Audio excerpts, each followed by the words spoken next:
Hello and welcome to the Doublethink Dialogues podcast. So today we're talking about censorship. Now this is a big topic, especially in the modern times. I think with regards to the 2020 election, with regards to COVID, top-down censorship from government, basically using big companies, as we now know. I mean, this was one of those things that was conspiracy theory for a while, as so many things are recently, that has come to be shown to be true. And it's also the kind of the origin of this channel, or at least our disclaimer at the beginning, right? When we wanted to start talking out about some of these issues. There is the fear that, in 20 years time, if the world keeps going in the same direction, that someone will come back and take these against us out of context or something, which is why we have our disclaimer at the beginning. But the biggest, I guess, problem becomes self-censorship. And there's always some level of self-censorship in a society, right? You don't just go out.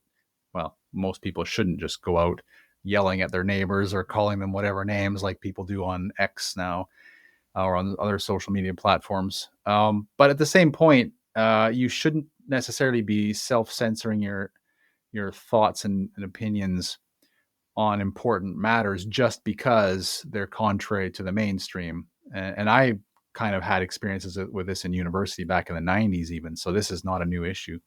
Do you find yourself censoring your own thoughts and speech much, or do you just sort of let it fly? I probably lean towards a let it fly, and hope that up until now my major outlet has been letters to the editor, and I kind of think, well, they will cut out anything that's actionable, right? Or even would create a very negative impression. Although I found lately with one thing that they actually, the headline they chose for my, or the title they chose for my little letter was about as provocative as they could have made it.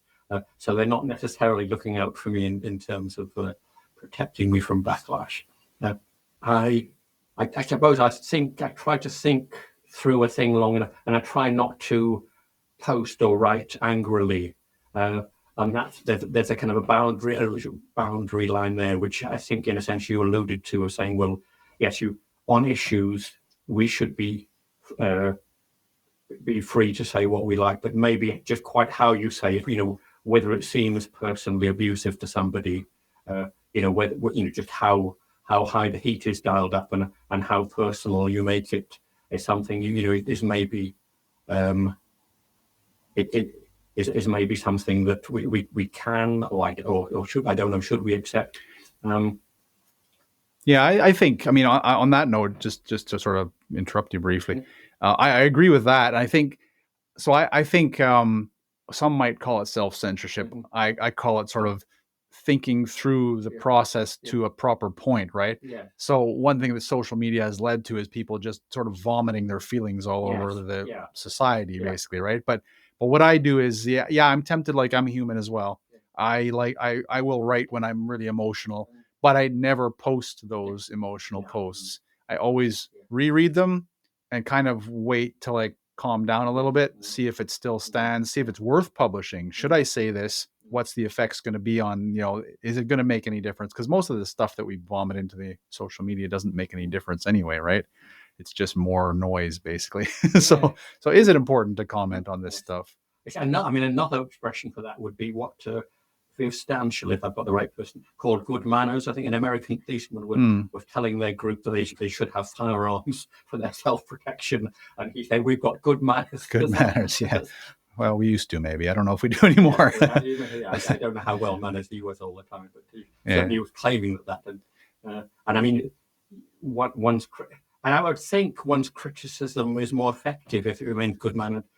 If you become rude, and at a level of conversation, there's sometimes a temptation to resort to expletives, and that gives the other person who, if assuming that you're right and they're losing the argument, it gives them the opportunity to focus on how rude you're being, rather than so get off the fact that you're winning. It's a very wrong moment. Yeah, well, that's the theme of a film called The Hill, in which the army prisoners have just won the battle about injustice, and one of the juniors in them starts going berserk and beating somebody up, and the whole Oh, right, yeah. they managed to snatch defeat from the jaws of victory, sort of thing. Yeah.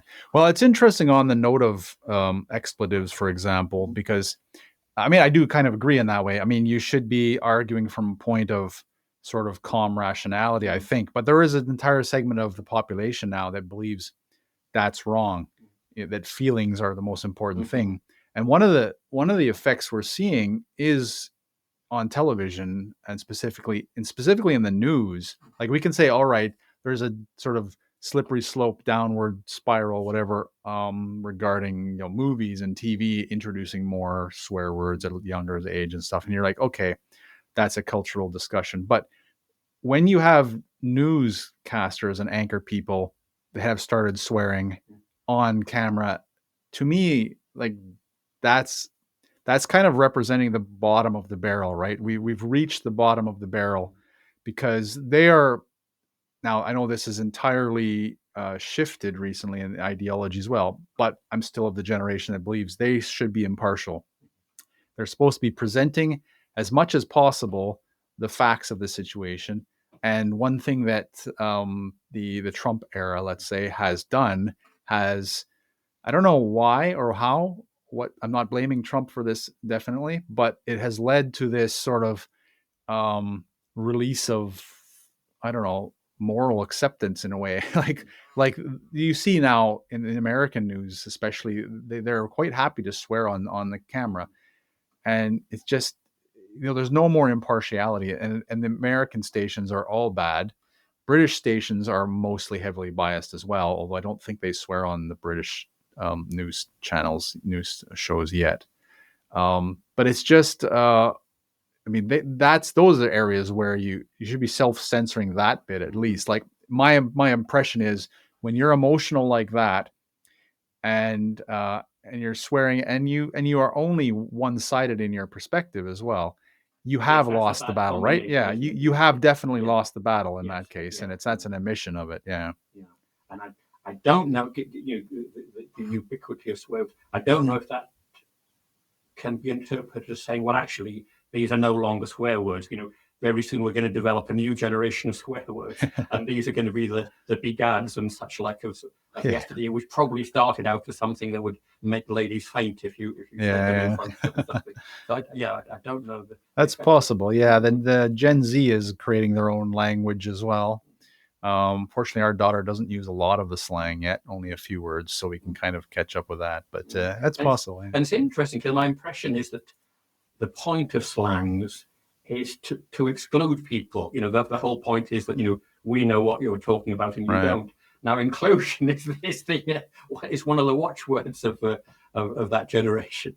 So inclusion for everyone except those who are older than us. Yeah, well, it's millennial generation, I suppose. Gen Z maybe not so much, but some of it's been incorporated. But so that's interesting, because that is a way that cultures, especially the young, get around censorship of certain ways. And you've seen it on the internet at the beginning, let's say, I call the beginning, let's say the 2000s, especially with gaming culture, which tends to be, or at least was, heavily male for a long time. And therefore you get young male in a certain, community, and there's going to be all kinds of language and blah, blah, blah. So the companies tried to censor certain words on the chat groups within those games. And so very rapidly, certain concepts emerged or evolved in different words, different spelling, different ideas. And so it's a kind of constant battle. And it just shows that you can't really censor if there's no desire to be censored. So if you don't have a group that's willing to self-censor, they will always find some way around it, right? If they're looking, if it's a form of resistance that they want to. Exactly. They'll just change the words or whatever. And that thing of changing the words, it makes me connect. I mean, some of the most heavily censored words are words that I won't even make any reference to what they are, but they would be what you would call racial slurs now, I guess. And yet you think, well, and everyone there, we recognize them as that. But if an ethnic minority person is talking in a different language or using different slang words, how does anyone know? Is that a racial slur against me? How Yeah, do I have an equal? Because and that is feeding this. I'm sure no, only white people are racially abusive. No, nobody yeah. else would do that. Well, I'm not entirely sure it's true. Well, that's I think because ours is the culture that kind of started this well, not started. Yeah, I maybe started this nonsense. The other cultures just come heavy on it, like China. But yeah, you can't really, can you? And it's sort of the same with changing the languages as well. But with the racial slurs, the interesting thing is now they are being weaponized in some ways. So, for example, in England, you've had cases where you have a song that has been, let's say, by a black rapper, that has been, published to the public. It's widely available for any age category. Has these racial slurs in it because it's acceptable. So we've deemed it acceptable to say within the particular community that it affects. And then you have, let's say, there was a case of a white girl who posted a small segment of the lyrics on social media in response to the death of a friend of hers, because these were meaningful lyrics to him, I think. And she got actually fined and like taken to court, fined, and the judge said these are the most disgusting things I've ever heard. Right? And you're like, this is not it's not her original words. They were taken from stuff that's widely published. And this actually comes then into the weird stories of current, let's say, current book banning in the US, which is a topic that the current, let's say, progressive left is big on right now, because they want to push, and this is not a joke, this is not an exaggeration or hyperbole, they're putting sexually explicit material in primary school libraries. And so the right, conservative side, is saying that's not reasonable. Take those out. They don't belong in a primary school. And so then the left is claiming, oh, you want to censor us, right? But the weirdest thing is then some of the concerned parents will take those books, go to the meeting with the student, with a school, not student, with a school council, right? So the school council will have like monthly meetings or whatever. So they'll take the books there and they'll say, I'm going to read from this book for you, right? And they won't let them read the book in that forum. And you're like, well, if I can't read this book to adults in public, why is it in a primary school library, right? And so but the weird thing is both sides are sort of abusing in different ways at different times these laws to suit their own goals in some ways, right? And we're in an area here where basically you and I can get into trouble for just opening our mouths and saying a word. Yeah, exactly. Which you might have thought, well, no, that couldn't happen, could it? But I mean, there's a whole, there's obscenity, there's the whole legal field of slander and libel. If I said that properly, I hope that.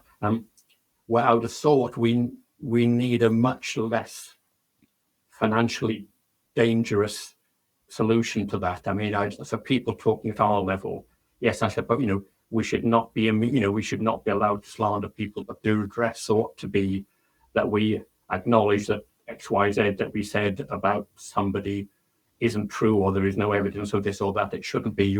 That'll cost you £100,000. Yeah, that is an attempt, regardless of whether you can justify what you said. It's an attempt to stop you saying it. As in many, the Barachi is the one that comes to mind, where yes, it was true, but we take the financial risk of saying it. Yeah, and that's the case of the system using power and money to stifle you, isn't it? And that, well, Alex Jones is the most recently famous one. Now, he did go overboard in his comments, apparently, with the one of the school shootings, in regards to one of the school shootings. But the fact that he was then fined like $1 billion, and you're like, how is that? You have industrial companies that have toxified the entire environment of the planet to the point where it's potentially changing the life forms on the planet and their ability to reproduce. And you give them like 10, maybe 10 million fine or something, right? And meanwhile, he says something bad and he's got $1 billion fine. this is like ludicrous, And right? because he's upset people, and they are the judge of Yeah, course, it's their truth. They are the judge of how upset they are. yeah, Yes, I'm upset to about $1 billion yeah, worth of this. exactly. But this is how you know that the system is now, I'd say, openly abusing its power to stifle things. And the other way they're doing this, of course, is and Canada has done this, and I think UK has done this. UK probably not to the same degree or as fast, because you had hate speech laws here, I think, before Canada did, and we brought them in more recently. But you have hate speech laws, which initially I think were designed, if I'm not mistaken, to protect sort of against criticism of claims of the Holocaust, kind of thing, Holocaust deniers, let's say. But they've now, in many countries, been weaponized and abused to stifle criticism of all kinds of groups. And I argued this with a bunch of British people I knew now, like 10 years ago. I said, like, this is a very quick, slippery slope. It'll get you down there very fast to the bottom where you don't want to be. Because if you can stop criticism against one group of people, even if they're wrong, if you can stop criticism legally that way, then the government just has to decide, well, okay, this is another, and we'll use the term protected groups, which is the term being used.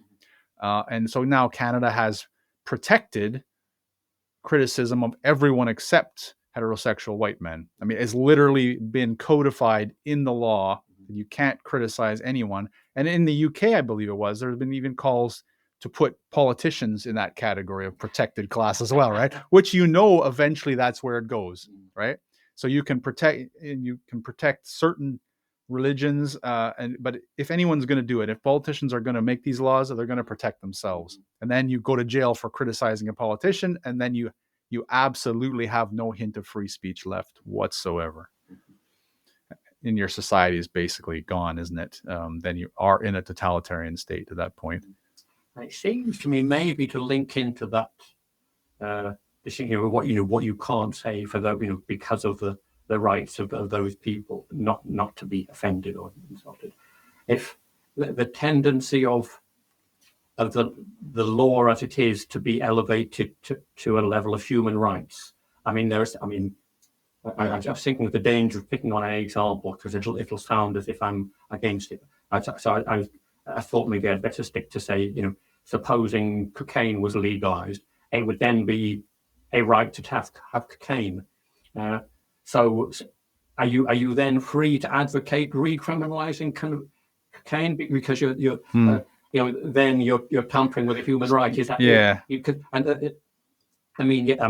the real world examples and would be things like abortion and homosexuality, neither of which I have any wish to ban. But the question is now we're claiming those as the legality of those things as rights. Is it illegal to discuss ending them?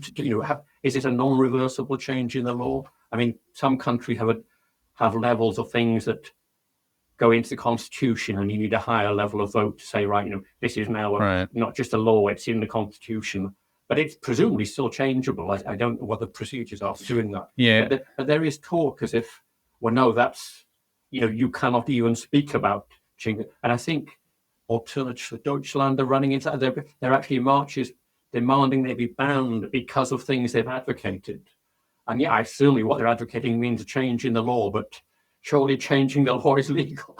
Yeah, well, this is the weird thing, right? Because this is a problem with extreme political positions. And I have to clarify that, because this is not an issue of left or right per se. This is the fact that we currently have extreme left sort of dictating policies. And so any extreme position, whether it's right or left, will attempt to favor the policies they like and get rid of the policies they don't like, right? So what you see in the US right now, under the guise, at least, of the Democrat Party, and again, I think I've spoken before, I believe that's the establishment using the Democrat Party at the current time, but they are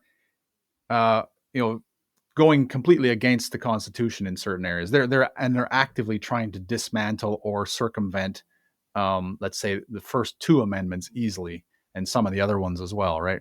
So, and now border control, there's a challenge with Texas regarding the border control. Texas claiming you're not doing your constitutional duty, and then the Biden administration saying we're going to come down with the military on you if you don't follow us, even though potentially what they're doing is illegal, like not Texas, but the Biden government.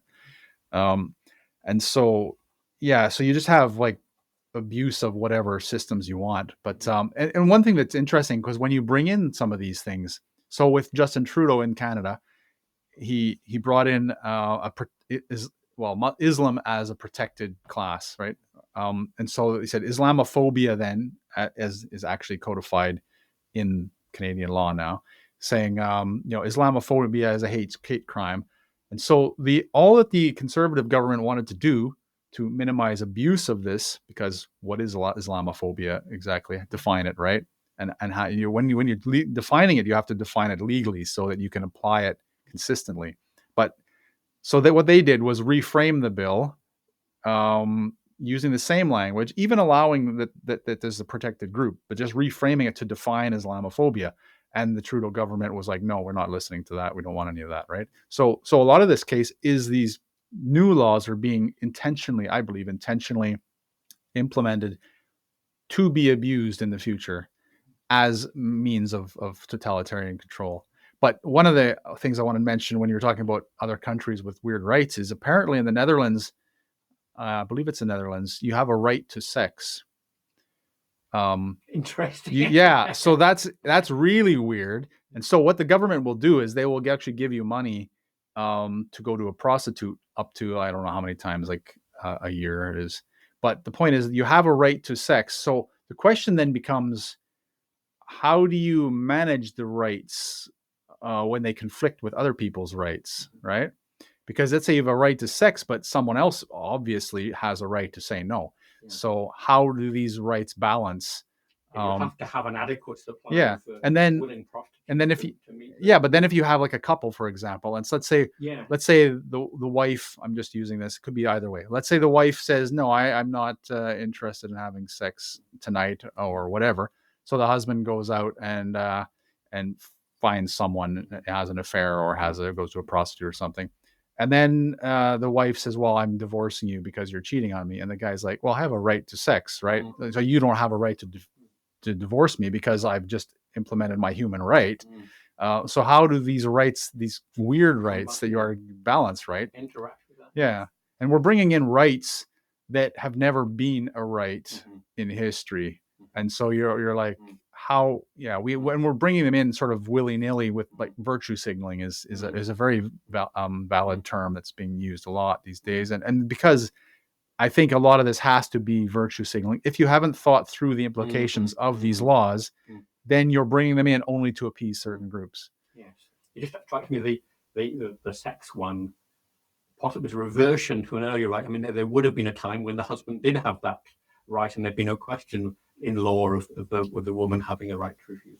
But more generally, we're generating additional rights that actually represent an obligation on the part of somebody else. Somebody's right to a roof over their heads is surely somebody else's or the state's obligation to build that roof. Exactly. Yeah. So does that not interfere? If someone, and that will probably require someone coming to lots of other people and saying, we want some money from you to satisfy this person's right. And say, well, no, hang on, my right is that you can't do that to me. Well, that's exactly the point, right? Like exactly what you say. Like we have all these rights now that are not rights of my autonomy, but they're rights for me to impose upon you, right? So even if you I don't know if it doesn't got a level of rights, but even if you take like a welfare state, this is an imposition on everyone else in the country because for whatever the reason is that you've ended up that way, that you need welfare, it's still an imposition on the rest of the world. And so the problem is we've got rights that don't demand responsibilities anymore. And so this is like children. This is like the government's treating us like children. Oh, here, have this.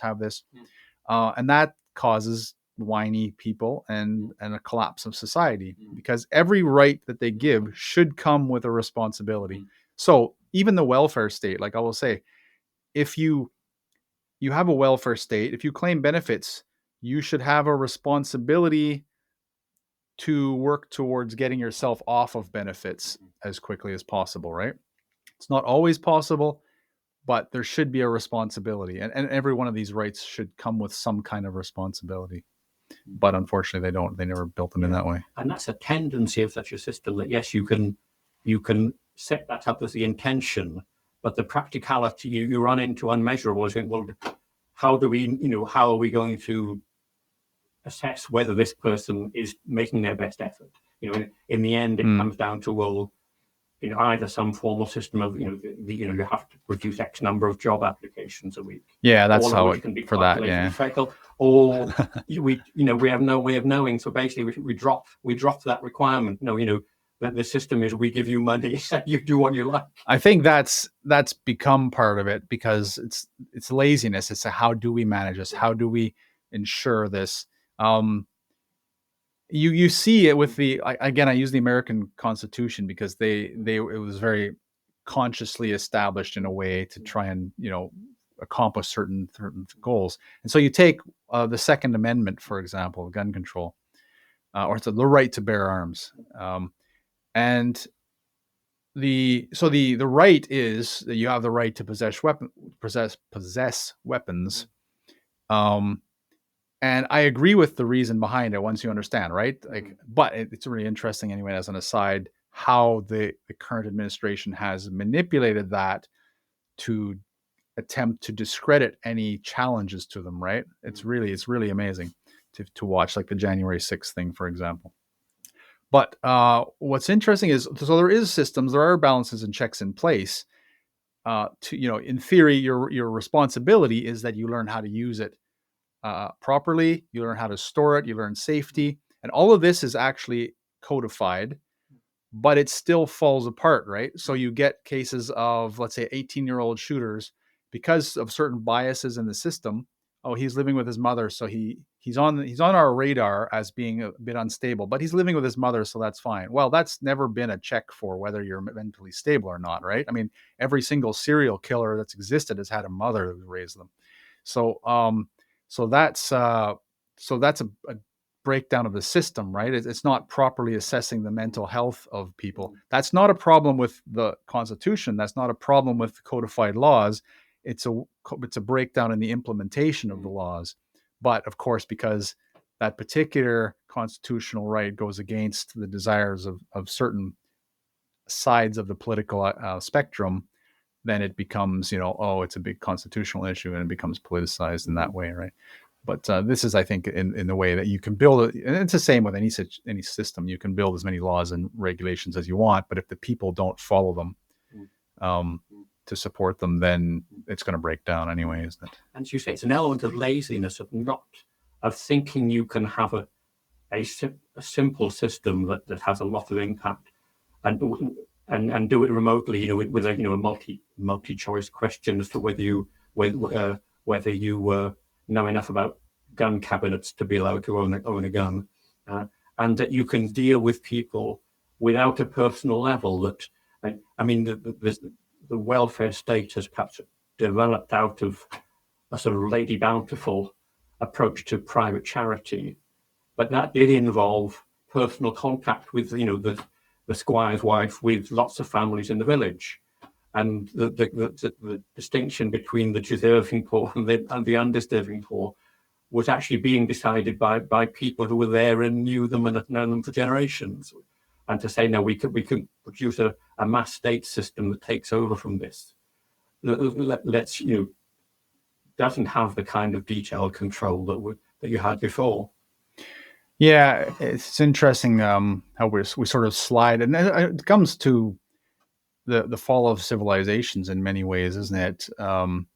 Which seems like a massive side, but not really, I guess. I mean, I think censorship does sort of grow as those seeking power perhaps do so for less altruistic reasons. You wonder sometimes why they do seek it and why they apply it in the way they do. I suppose there's such simple things as bribery, but in general, you think, well, is is this evil or stupidity or ignorance? Or why are you doing this? Yeah, well, that's the question I ask myself all the time with regards to our various leaders and systems. I mean, that's where it leads so easily into conspiracy theory, and some of those conspiracy theories are true. I mean, there are conscious attempts to manipulate the system by powers within it. But there's also, and I think this is why we have difficulty with as humans, because we want everything to be black or white, but it is grayscaled all the way through, right? And so all of these reasons are undoubtedly overlapping with each other. So you have the intentional manipulation, and there's been a case recently of that, which is really interesting in the US and Arizona. But then you have the stupidity, and you have the ignorance, and you have the people who think they can do it but have no idea what they're doing. And all of them overlap and to create this slide to the bottom. I'm thinking of a particular case of censorship now where that leaves me in the position of thinking, well, why are they doing this? And also in fear of the consequences of censorship, in that one might, on a program like this, say things about the people doing it that you think, well, hang on, am I glorifying terrorism if I get slightly over the top and say what they just say, or if I insult them? It leads to a strength of feeling about what people are doing, where you really have to start watching your words as to what you say about. But that is a case of censorship in something which you would think was very benign and freedom of speech, which is the parliamentary petition system, which is for a few years, I believe, was the way for little people like myself to get ideas out there. And I thought I was very good at writing petitions because they have a very high rejection rate, and I was getting mine through. And then I won't go into the detail, but then I issued submitted a petition which was rejected for such an incredibly ludicrous reason that I had to sympathise with all the other people who had their petitions censored effectively because they didn't get onto the system. But the real censorship, which I wanted to point to, in that there should be an outlet for free speech and people with ideas, and it's not, is that the very simple thing which they refuse to correct, that with a list of petitions, it's there in order of how many signatures they've got. Right. Which means someone like myself, who was trying for a while to say, well, actually, I will give every petition a quick read, and the ones I like, I will sign. So I'm not just, it's not a case of some footballer recommended this, so I'll sign it because all my mates have done that. The little things get a hearing because you can actually go through them all in air in date order. But the trouble is they're not, and you haven't got that. They start out with very few signatures. The ones with backing or with a famous name leap up the list. So, and you can only access the list from the top, from the highest number, unless you edit the address of it to start at the lowest page. Right. But even then, some will have left out. You cannot, without reading several thousand petitions over and over again, ensure that you read all given every petition a chance. And that seems to me the only useful way of having it, because some petitions will get a million signatures, and people will say, well, it led to nowhere, so what's the point? Well, obviously, it takes 25 million votes to get a government. Yeah. Obviously, the fact that something gets a million signatures does not mean it should be implemented. It's the little things that lots of people, that's not a contentious thing that a million people are for and 10 million against. It's a little thing that lots of people might think, well, that's a sensible idea. But it's only if we can get 30 signatures, because no one else ever saw it.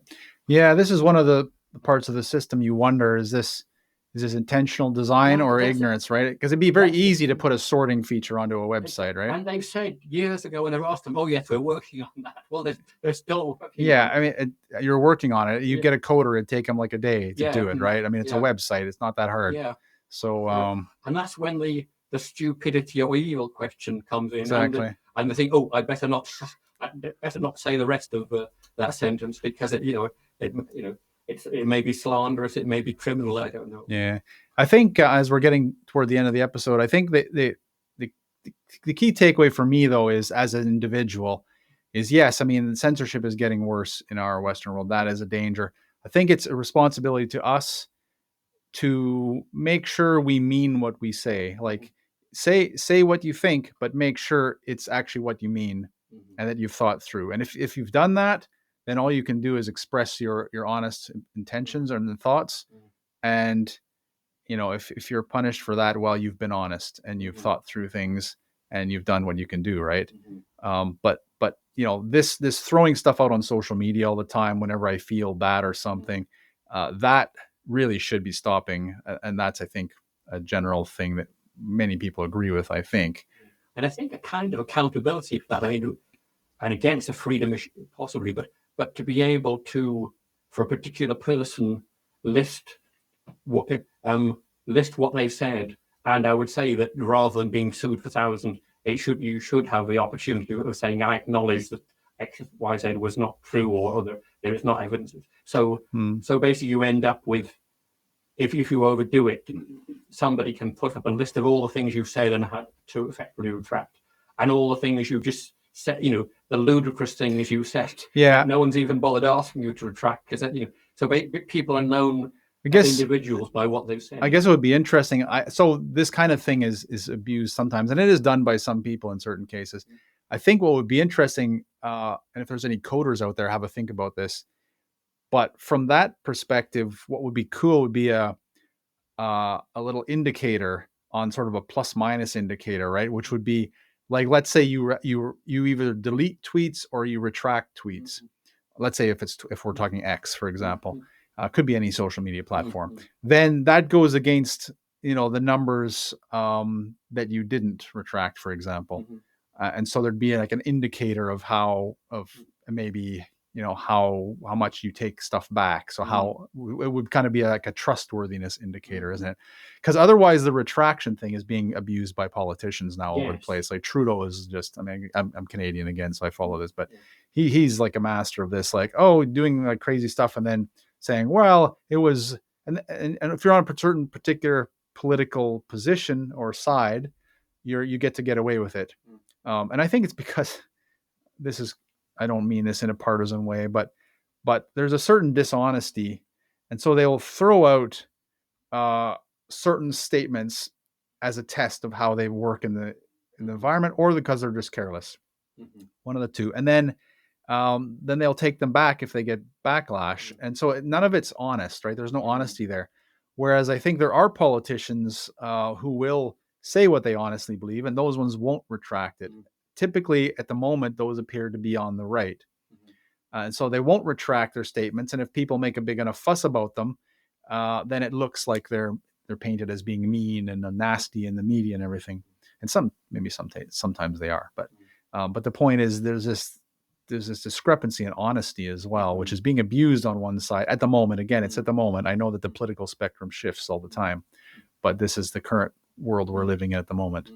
And the speed of things on media is such that somebody can put out a message and retract it not a very long time off, but it has had effect. Maybe it's had the effect they wanted. I mean, I find it quite sinister, the idea that things simply disappear. Think, well, so-and-so said something outrageous. Oh no, it's gone, deleted. It ought to be possible for somebody else to say, well, this particular person said this and retracted it so many minutes later, or issued this following, correction. So it is possible, but only if someone else is paying attention to it, who is aware of it, and then they'll send it to like the Wayback Machine or something, which will save a copy. But it is interesting what you're saying, and this, maybe I'll make this the final thought, but because this first impression thing, right? So, and I recall this in my life, being aware of it with the George Bush government again, which is why I see the ebb and flow of political sides and how they're maybe being used by the establishment, regardless of actual partisan politics. And that was throwing out strong comments to get an impression in the media, and then you'll retract, like you'll get a headline impression, and then it'll get retracted 2 weeks later on page 5, which no one sees, right? And so everyone's left with the first impression unless they've actually dug into the issue at all, and that's a dangerous thing as well. But I think we can go into social media in another episode as well. There's a lot of topics, but but I think that's about all we have for today. So thank you for listening. And if you've enjoyed, please like, share, and subscribe, and maybe leave a comment discussing your thoughts. And we'll talk to you next time.